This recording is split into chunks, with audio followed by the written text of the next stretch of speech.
provide a personalized, compassionate care that enables the sick to experience the total healing and comfort. The heart symbolizes the genuine love with which the sick person is taken care. The patient is enveloped with a blanket of love. Palliative means covering with love. The hand symbolizes the touch with a compassionate heart. The cross represents Jesus. We follow the footsteps of Jesus, the divine healer, and try to assimilate his love and compassion. Contemplating Jesus' compassionate love, who emptied himself on the cross for the salvation of humankind. Then we see the three words: care, compassion, and wholeness. Love serves is the motto of Medical Sisters of St. Joseph. Inpatient care, yes, we have 7 inpatients now admitted here, and they are all different illness. Some of them are stroke patients who are admitted here for physiotherapy as well as pain management. I'm a patient here. My the patient is my 13th of this month. I shared my lower leg due to blood circulation. I have a blood circulation problem. And for the last 13 years, I do on and off with this time, dangar problem face family. So I got nowhere to go, so I contact. First, I contact Sister Prina. So I told her I need a place, sister. I need a place to get help, health as well as mental health, because I was not in good running around in the rain. I have a bike. It's not helping because I have a big wound here. So they said they happily welcome me. I'm here. I'm very happy. They do their best to help everyone here. And everyone is welcome here. It's a good place. Is there anyone with terminally ill disease? Yes, we had one, but they are taken to the hospital for some radiation and some cancer treatment. What are the challenges that you all face every day with these patients? The challenges that we meet every day is that one is financial burden. We are giving the care for free. No bills we give. That is a challenge actually. When running the center, we find some financial burden. But then we do it happily, cheerfully, doing it for the Lord. What are the activities that the patients do for their emotional well-being? We give them games, and we make them occupied in some other activities also. Occupational therapy How do you initiate home-based care program? Home-based care program is actually a need of the place. We did one survey in the beginning to know what is the need actually of the people around. Then we found out that there are patients who need this care, palliative care at home. So we started accordingly. And some cases came to us asking our help to do dressing, to do something for the pain management and all that. Then we started doing this one, and now it is going on well. With regard to stigma related to keeping especially people who are terminally ill, elderly people, maybe on father, mother, somebody, is there in the society. But I became keenly aware of it just last week I was talking to Dr. Sedevi of referral hospital, and he told me that the Dhaba has taken keen interest in geriatric care, and they set aside a certain amount of money for this particular purpose. And he asked them to find out what is the ground reality, and they did a survey. Said about 800 people, 800 elderly people are there. But one of the in a way painful but striking thing that came up there, he said that those who went around the Dhaba, people became aware that there were a few families who have gone almost, spent everything taking care of the elderly, maybe their own parents. So that's a serious concern for us. On one side, we appreciate their commitment and devotion to their parents. On the other side, there are other possibilities available. So one reason is possibly they do not know that there is a option is there of institute keeping them in some places like this. Secondly, we also need to tell both from the side of the church and also of the society that it is okay to keep people in institutions for a period of time, because everything cannot be done in their family for various reasons. First of all, they don't have the skill. Secondly, they don't have the equipment. Thirdly, it is not necessary. What can be done by somebody else in a more efficient and with less expense, it should be done by them. So thank you. It's a thing that this message has to go very strongly to all our, to all our communities, irrespective of church or tribal communities or anything for that matter. I'm getting absolute rest. Now it's एक हफ्ता 8 दिन हो जैसे क्या तो just itu छोटा time berapa I can see that I'm improving a lot. My wounds have become very healthy. Before it was I used to come here before. Sister Prina used to take care of my wound, but due to some problem or work, I had to go somewhere else. But after that, crisis hit our family last month, 11th. So everything gone haywire. So I was running from pillar to post, and most of I want a place where I can be quiet, no harassment, peace of mind. I was searching for that. Thanks them very much. Thanks the institution. I'm very well treated here. Everyone is very nice. We are all a big family, and I'm happy. How can one volunteer? They simply ask us, can we come and do? I remember during the inauguration day, the collector, the DC, DC told his wife is a doctor and she can come and help you like that. Beginning itself, we found that people are all interested in voluntary services. And our Dr. Ren, she is the one who is, trained in palliative care, and she's very happily, joyfully come and serve for the patients here. When people come here for the first time, volunteers, what is their first impression? Oh, very serene place, very lovely place, and people around are very joyful, and they are experiencing a kind of healing and comfort, they themselves say. That is because of these our nurses now, they are doing very, very nicely and committed for this work. That's what I appreciate. One of the activities that the palliative care offers is counseling.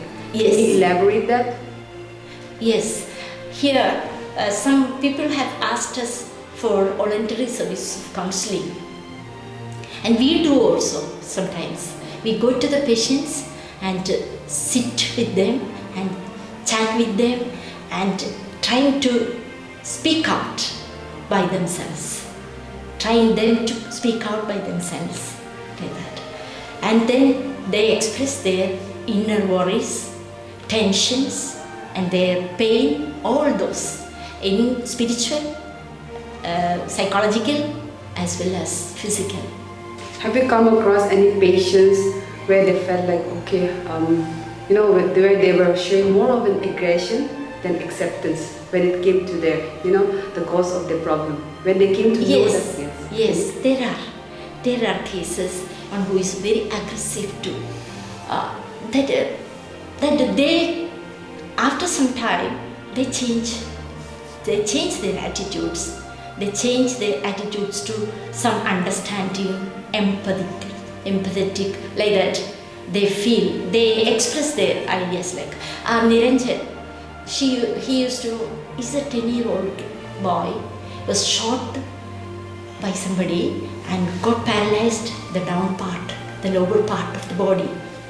And he was every time mood changes, and he was expressing some kind of irritation, aggression, all that. Now you must look at him, how pleasant he is. Sometimes he gets moved, but then always he is a little changed person now. I've heard one of the palliative caregivers say that, to understand your patient, you have to humble yourself first. Yes, sure. We have to humble, and we have to be always caring, listening, like that. Then only, sometimes palliative patients, they are chronically ill patients, suffering a lot from their long-term illnesses. So we have to understand them, feel empathetic towards them. See, in palliative care, mentioned before also, I said, caregivers are also very important. The health, well-being and mental state of the caregivers is also very important. So can you highlight to us or the viewers that, to be mentally strong, spiritually strong, how important it is? Yes. Every day we spend few hours with the Lord. That is to get spiritually strengthened. And mentally of course, we have a very beautiful community here.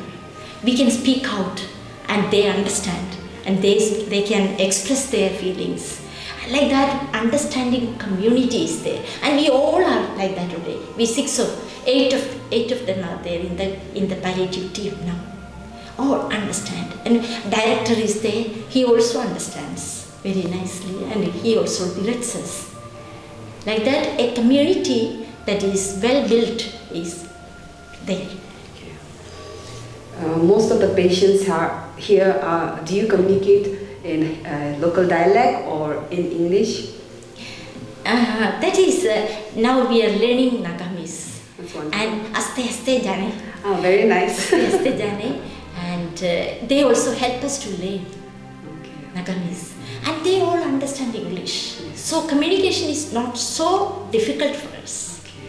Have you experienced any miracles while working with your patients here? Of course.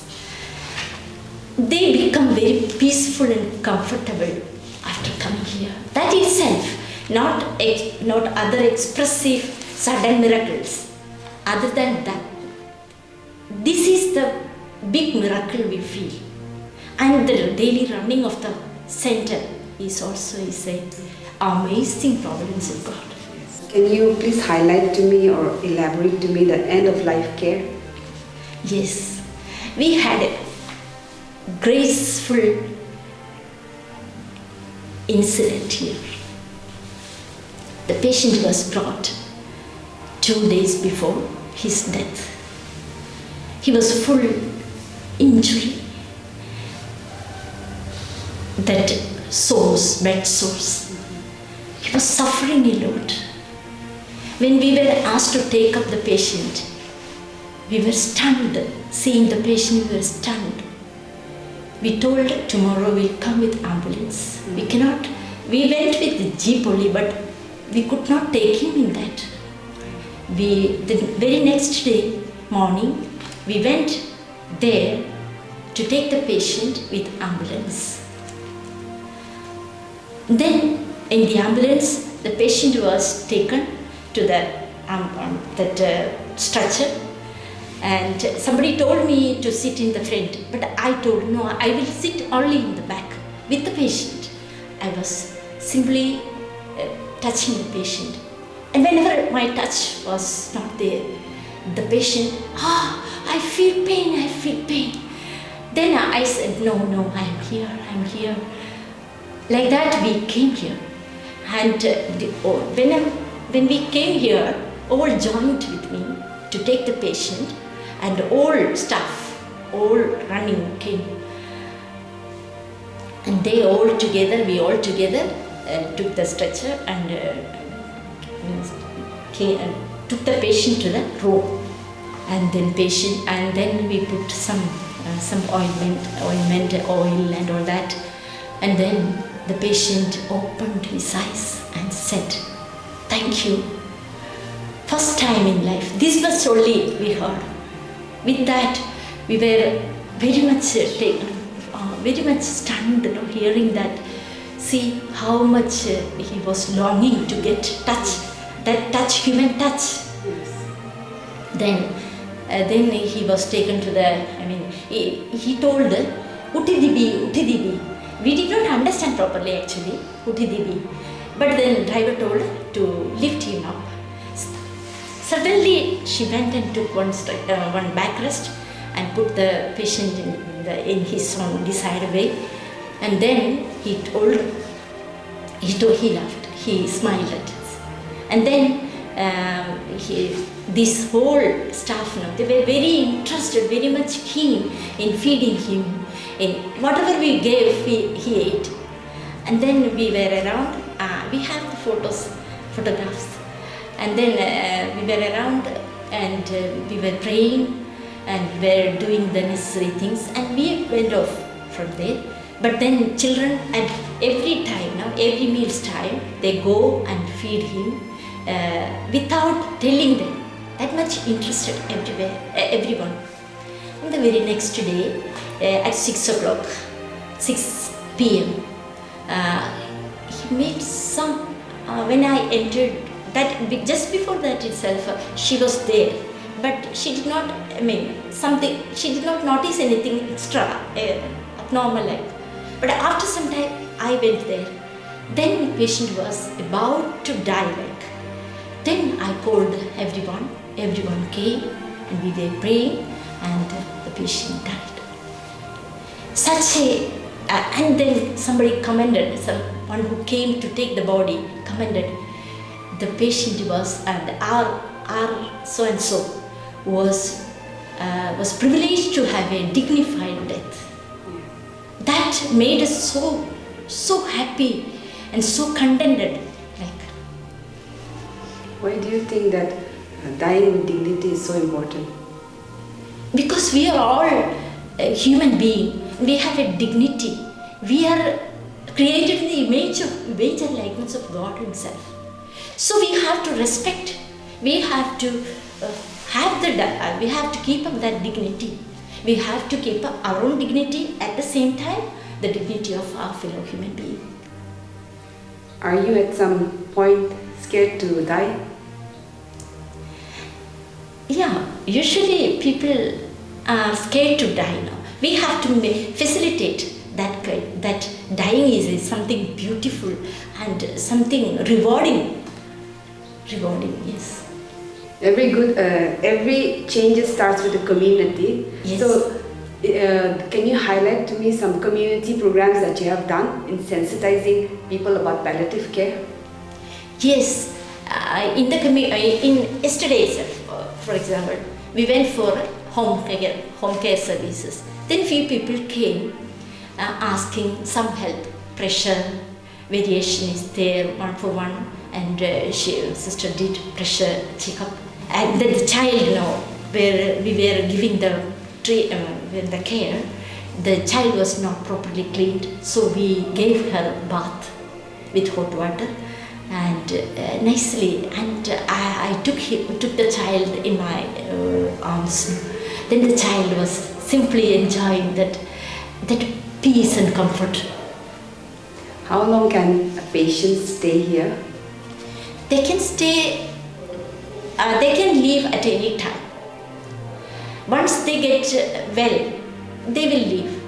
Is there any provision for long-term stay? Yes, we have. These patients are most of them are long time stay. Moi bhapna do ishule to moi bal hoile to this year to and whichever way, whatever way where I can, and this year to volunteer moi and kuribo.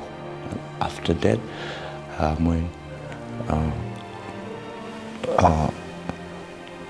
kam bi ase ina kuribo holi moi after getting well moi la decision to moi after getting well I'll volunteer here in whichever way I can for this year, whole year, I'll stay. If they don't, kick me out.